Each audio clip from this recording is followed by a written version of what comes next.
ప్రజలను తప్పుదో పట్టించేటువంటి అవాస్తవాలను చెప్పి సోషల్ మీడియా మేనేజ్మెంట్ ద్వారా దుష్ప్రచారాలను చేసి వ్యక్తిగతంగా తిట్టేటువంటి అంశాలను ప్రభుత్వంలో ఒకవేళ మీకు నచ్చకపోతే ముఖ్యమంత్రి గారిని విమర్శించదలుచుకున్నారు, మంత్రులను విమర్శించదలుచుకున్నారు, పార్లమెంట్ సభ్యులు విమర్శించదలుచుకున్నారు, లేదా చట్టం ఉంది, న్యాయం ఉంది, కోర్టు ఉంది, డెమోక్రసీ ఉంది, అన్నిటికంటే రేపు పొద్దున బ్యాలెట్ ఓటింగ్ ఉన్నది.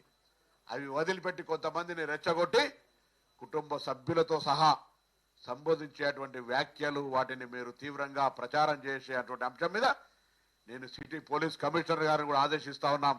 అటువంటి వాళ్ళు ఎవరు చర్యలకు పాల్పడ్డా తగిన విధంగా చర్యలు తీసుకోవాలని కోరుతా ఉన్నాం. ఇలా ఇది మంచి సంస్కృతి కాదు.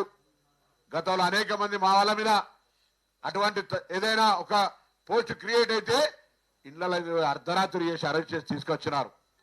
ఇలా ఇటువంటి ఆందోళనకరం కలిగించేటువంటి లాంగ్వేజెస్ ఉపయోగించి